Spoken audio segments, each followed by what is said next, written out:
네, 업사이드 시간입니다. 오늘은 켤레 복소수에 대하여 살펴보겠습니다. 켤레 복소수에는 이렇게 네 가지 성질이 있는데요. 이 네 가지 성질을 사용하면 그러면 우리는 신기한 체험을 할 수 있습니다. 여러 가지 수학적 도움을 받을 수 있다는 말이죠.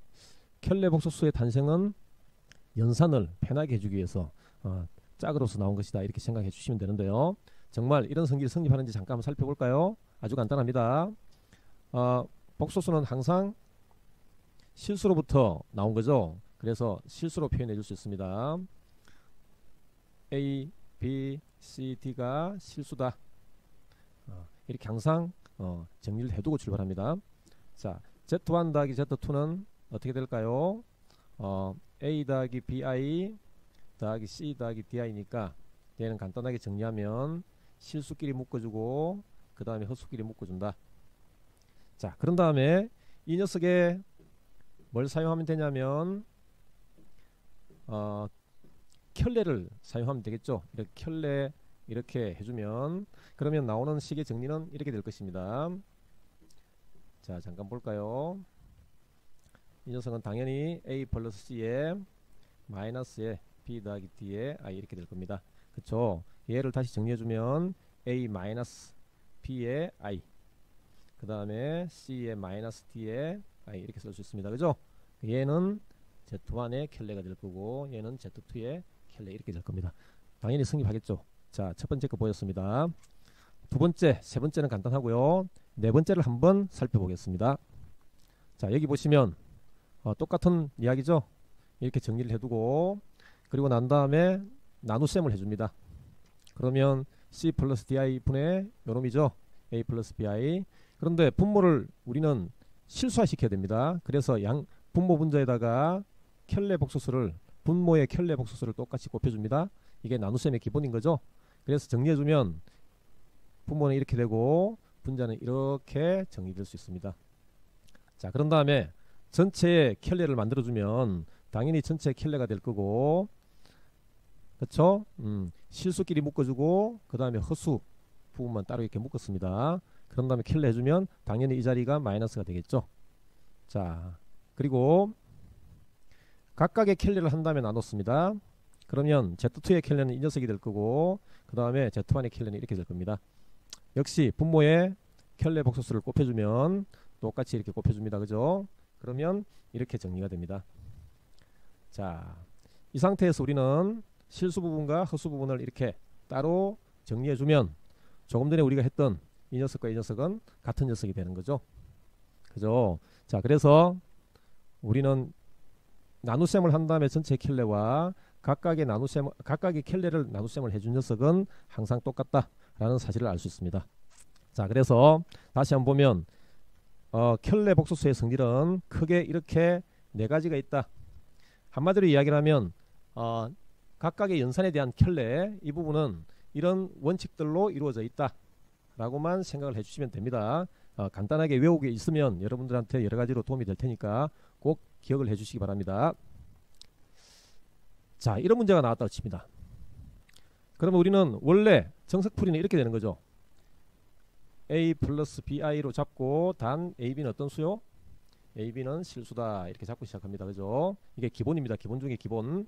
자, 그런 다음에 대입해주면 A 플러스 BI 이렇게 될 거고 그 다음에 마이너스에 A 플러스 BI에다가 여기다가 I를 곱한 거죠. 그쵸?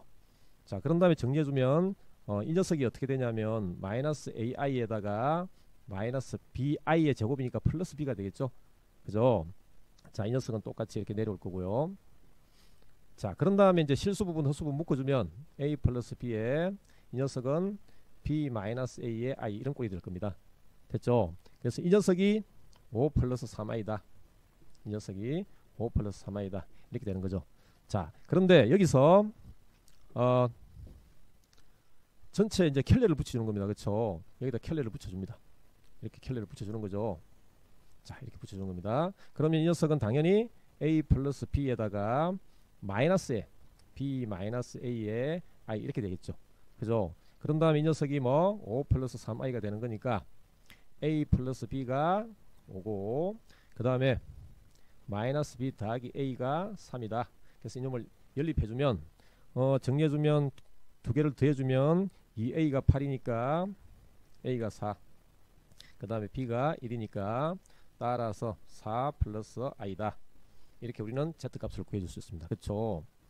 자, 그런데 우리가 켈레 복소수의 성질을 이해하면 그러면 훨씬 또 쉽게 바라볼 수 있습니다. 어떻게 하는지 한번 봅시다. 다른 풀입니다. 자, z-zi예요.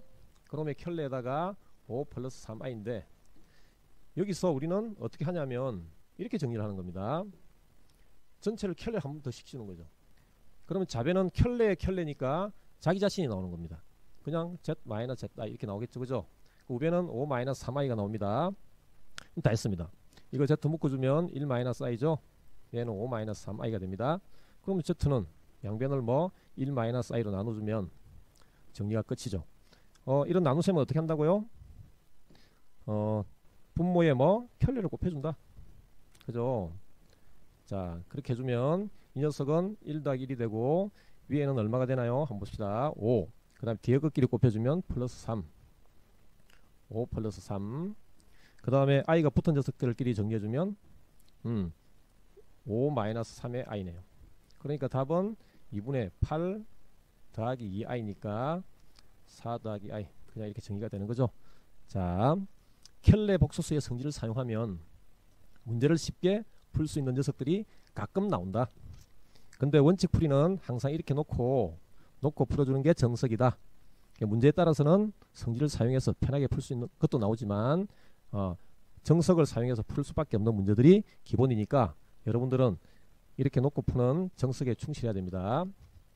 자, 그러면 켈레 복소수의 성질을 이용하면 이런 것도 쉽게 정리할 수 있습니다. 예를 들면 어떤 방정식이 있는데요. 그게 3차든 2차든 n차든 상관없습니다. 어떤 방정식에 한 근이 알파이면 다른 근 중에 반드시 하나는 알파의 켈레가 나와야 된다 라는 성질이 있습니다. 이 성질은 굉장히 자주 나오는 것으로서 여러분들이 꼭 기억하고 있어야 되는데요. 그런데 이해를 하고 기억을 하면 더 좋겠죠. 그래서 왜 이렇게 되는지 우리가 한번 증명을 한번 해보겠습니다. 자, 그런데 지금 이 문제는 중대한 조건이 하나 빠졌죠. 그 조건은 뭐냐면 A하고 B하고 C하고 D가 어떤 수다? 예, 실수다 라는 조건이 반드시 있어야 됩니다. 이 조건이 굉장히 중요해요. 1대만 성립합니다. 자, 그러면 정말 한 근이 알파이면 다른 한 근은 알파의 켈레가 나오는지 지금부터 우리가 한번 증명을 한번 해보겠습니다. 자, 알파가 근이면 그러면 당연히 이 x 대신에 대입해보면 a 알파 세제곱 b의 알파의 제곱 c의 알파 더하기 d 이퀄 0. 이 식이 무조건 성립해야 됩니다. 그쵸? 근이니까요. 자, 그럼 우리는 뭘 보여주면 되냐면 그때 알파의 켈레도 이 방정식에 넣었을 때 성립하는지만 보여주면 되는 거죠. 그러니까 a의 알파의 세제곱에 켈레의 세제곱, 그 다음에 b의 알파의 켈레의 제곱, 그 다음에 c의 알파 켈레 더하기 d 이퀄 0. 즉 이 원래 주어져 있는 이 식에다가 알파의 켈레 복소수를 넣어도 그 방정식이 성립해주면 되는 거잖아요. 그러니까 이 왼쪽으로부터 우리는 이놈의 식을 도출해주기만 하면 그러면 우리는 이 정리를 증명해 볼 수 있는 겁니다. 자, 그러면 이건 어떻게 하느냐? 아주 쉽습니다. 자, 같이 한번 해보겠습니다. 여기다가 전체 켈레를 좌변을 시켜주면 우변도 켈레를 붙여줘야 되겠죠. 이것만 해주면 그냥 우변이 나옵니다. 오른쪽 것이 이것이 나온다는 말이죠. 자, 그럼 어떻게 해서 그렇게 되는지 한번 봅시다. 아까 우리 성질 중에 이런 게 있었죠. 이놈 곱하기 이놈의 전체는 각각의 곱이랑 똑같다. 그죠? 그러니까 이 녀석을 잘 봅니다. 이거 정리해주면 어떻게 되겠습니까? A의 알파의 제곱이라는 것은 알파 곱하기 알파잖아요. 그죠? 그 녀석이 전부 다 이렇게 쓸 수 있는 거죠. 그러니까 한마디로 이야기를 하면 A의 알파의 켈레의 세제곱이 되는 거죠. 이거 나왔죠 뭐. 그렇죠? 자, 그 다음에 더하기 이 녀석 마찬가지입니다. B의 알파의 알파인데 이거 전체 켈레. 여기 사이에 더하기가 있는 녀석은 이런 성질 때문에 그죠? Z1, 더하기 Z2의 전체 켤레는 Z1 더하기 켤레 더하기 이런 성질을 만족하니까요. 따로 이렇게 정리를 해줄 수가 있습니다. 이렇게. 그럼 이 녀석은 뭐죠? B의 A의 켤레라는 녀석은 실수니까 실수의 켤레는 무조건 그냥 자기 자신 A가 나오는 거죠. 여기는 켤레를 붙이면 안 됩니다. 붙여도 상관없지만 B의 켤레도 마찬가지로 B의 켤레는 그냥 B 자신이니까 B만 나옵니다. 그 다음 얘는 알파의 켤레 이렇게 나오는 거고요. 자, 그 다음 이 녀석은 마찬가지로 C의 켤레에 이런 식으로 나오겠지만 이 녀석은 정리해주면 C의 알파의 켤레가 될 거고요. 자, 그 다음에 D의 켤레는 그냥 D의 켤레는 T가 될 거고요. 그 다음에 0의 켤레 0이 되겠죠. 아하, 여기 지금 우리가 중요한 걸 하나 빠뜨렸네요. 요놈이 허근일 때 그럴 때 다른 근 중 하나는 반드시 그 허근의 켤레가 나온다 라는 겁니다. 여기 알파가 허근일 때입니다. 이거 조심해야 됩니다. 자, 그래서 정리해 보니까 결국 좌변에 있는 녀석들이 다 더해주니까 이퀄 0 나왔네요. 우변 오른쪽에 있는 이 녀석 우리가 지금 다 정리를 한 셈이 되는 거죠. 자, 다시 한번 말씀드립니다. 어떤 방정식의 해가 한 근이 허근이 나오면 그러면 다른 근 중 하나는 반드시 그 허근의 켤레 복수수의 근이 나온다. 이거 굉장히 중요합니다. 여러분들 꼭 기억하시고 많은 문제들에서 나오는 거니까 문제 해결에 도움이 되었으면 좋겠습니다. 11강 실력 따지기 심화 문제 2번. 이 문제의 풀이는 세 가지 정도가 있는데요. 그 중에 이 풀이가 재밌어서 소개해 드리니까 여러분들도 참고하십시오. 자, 허근을 가지면 개수들이 실수일 때는 반드시 켤레 복소수를 또 다른 하나의 근으로 갖는다 그랬죠. 그래서 하나의 근이 알파면 다른 하나의 근은 알파의 켤레가 될 겁니다. 그럼 근과 개수의 관계에 의해서 얘는 P가 될 거고요. 그 다음에 두 근의 곱, 이 녀석은 당연히 P 플러스 3이 되겠죠. 자, 그런데 알파의 세제곱이 실수라 그랬습니다. 자, 그러면 실수란 녀석은 이게 실수라 그랬어요. 그러면 이 녀석의 켤레는 실수의 켤레는 역시 자기 자신이 되겠죠. 됐나요? 그런데 이 녀석을 정리하면 켤레 복소수의 성질에 의해 가지고 이렇게 정리를 할 수 있습니다.